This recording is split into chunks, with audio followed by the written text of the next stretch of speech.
Hi, and welcome to Enchantment of Eternity's review of the Expanse Season 2, Episode 5, Home.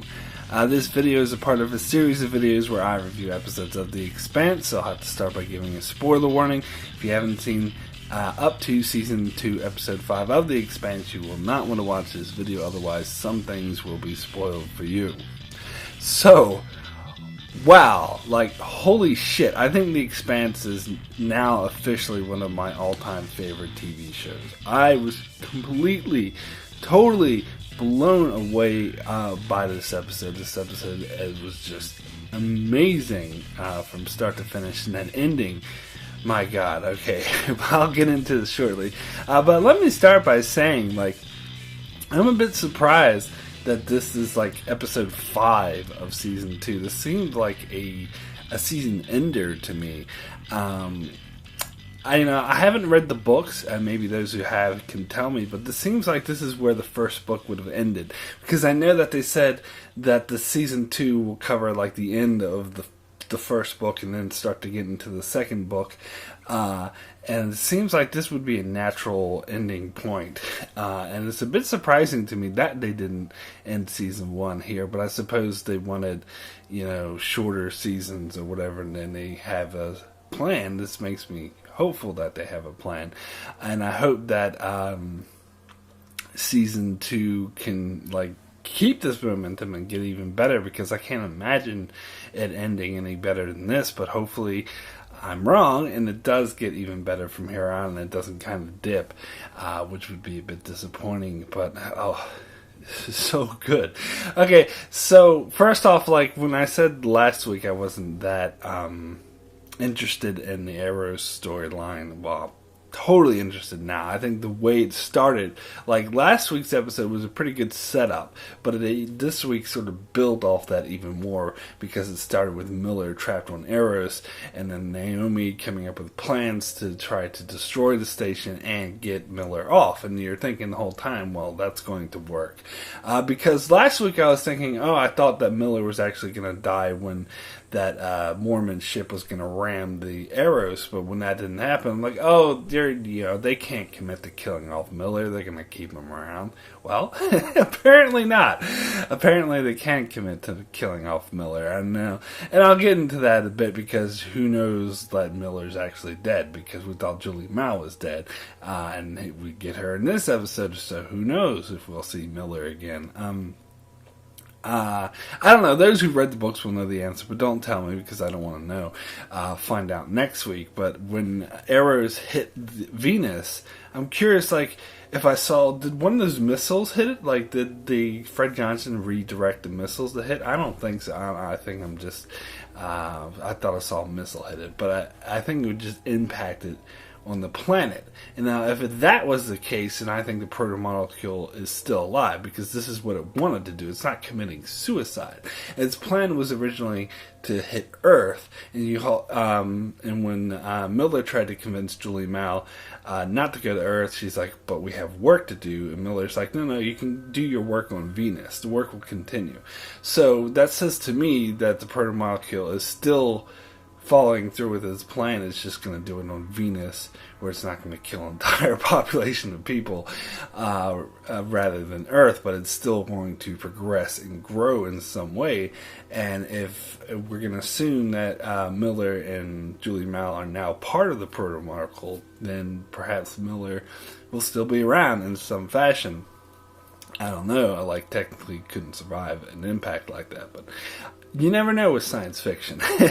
But he won't be around as in the capacity, as a main character, as he has been in the show. So that much is certain. So he's pretty much off the show, even if he does appear in some form in the future. We're pretty much done with Miller. And this was a very extremely satisfying close to his storyline. And I gotta say, the whole storyline of him walking through Arrows and with that bomb. I mean, that bomb was such a nice touch, even though nothing actually ever became of the bomb. But it was so cool. He referred to it as like his pet nuclear bomb. Here's my pet. It was funny because he had to keep patting it every once in a while before, or it would blow off. And that was a really nice touch too. And I love how when he was actually talking to Julie Mao and she was being a bit loopy, a bit crazy, like, oh, I just want to go home, that he let that bomb go beat for a really long time, and you're thinking he's just gonna let it explode. And I'm sure that's what he was thinking. I think he was considering it, but at the last second he was like, nah, and put his hand back on it. That was so awesome. That was so great the way it was handled. And of course, alright, now let me get into this. The whole scene with Miller and Julie Mao. I mean, this was pure gold. This was amazing. This is like cinematic stuff. It reminded me a bit of Battlestar Galactica with the music that they were using, but even better in my opinion. And it also reminded me a bit of like the whole theme of Miller sort of joining with Julie, and it was his sort of consciousness that got them to move to Venus. It's reminded me a bit of the ending of Star Trek, the motion picture. And, come on. Don't be upset about spoilers. This movie is like 35 years old. But yeah, because in that movie, you got Captain Decker and what's her face? Can't remember her name. But anyway, they were lovers, and she was a part of this machine. So he joined the machine to be with his lover, and is kind of similar to what happened here. Even though like Miller and Julie Mao weren't actually lovers because they didn't know each other in real life, but they had this connection. It was interesting to see that connection played because you saw in the flashbacks and at the end of season 1 in Julie's. Right before she died, she saw a vision of Miller and the bird. And it was interesting seeing that bird, like in the blue thing in this scene here. So she had this sort of psychic connection to him, and that's why it sort of made sense when she was like, you belong with me, even though technically she doesn't know this guy. There's some sort of connection that the show hasn't explained yet. And he obviously, fell in love with her through his investigation. His whole purpose of being involved in the storyline was because of her. It was at first to find her, and then it was to get revenge. So when he was wandering through the station and hearing the voices, he started to click to him that it was actually Julie's voice. It made total sense that he would just want to go to her regardless of how much he's actually putting himself at more risk. And it was, just the whole way it played out with him talking it's very cinematic stuff. The music, the cinematography, all the special effects with the blue glowing stuff. And you can tell when Miller took off his mask that he was at that point decided to join with the proto-molecule, because he decided, well, not the proto-molecule in particular, but with Julie, but through the proto-molecule, she decided there was this destiny to be with Julie, and that's what his whole storyline has been building towards. So again, it's an amazing ending for Miller. In fact, I do think this would have been better as the season finale, but oh well. It will be interesting, though, to see the aftermath of this and what happens in the wake of it, because it was getting into the whole Avasarala storyline with her on Earth. That was really interesting too. How they, Eris just started speeding towards Earth really fast, and so they came up with this plan to launch missiles. But the plan failed because Eris sort of just stealthed itself or something and made it so the missiles couldn't lock on, and so they had to team up with Fred Johnson.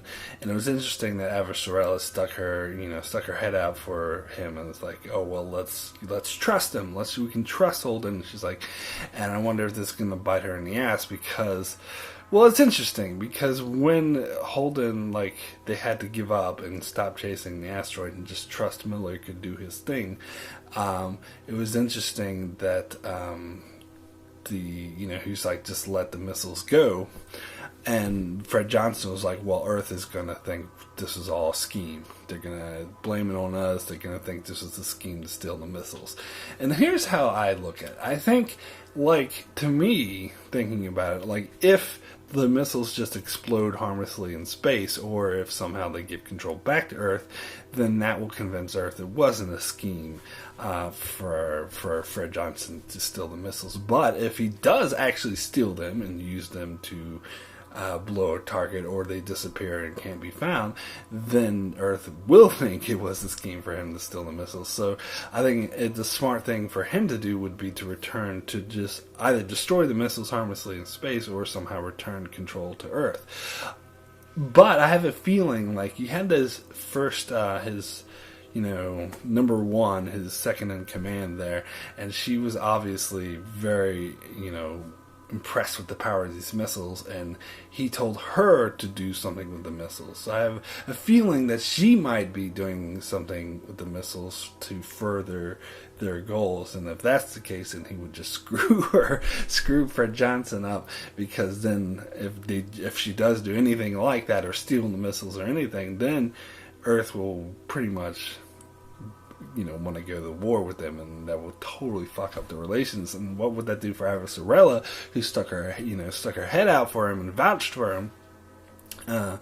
So it's interesting. It could go in that sort of direction. But the whole thing with Holden and their storyline with the chasing, trying to capture Miller, and I love the way Naomi went to bat for Miller, and when Alex was like, "Oh, we're gonna die. We could die if we try to dock whatever." She's like, "He's risking his ass.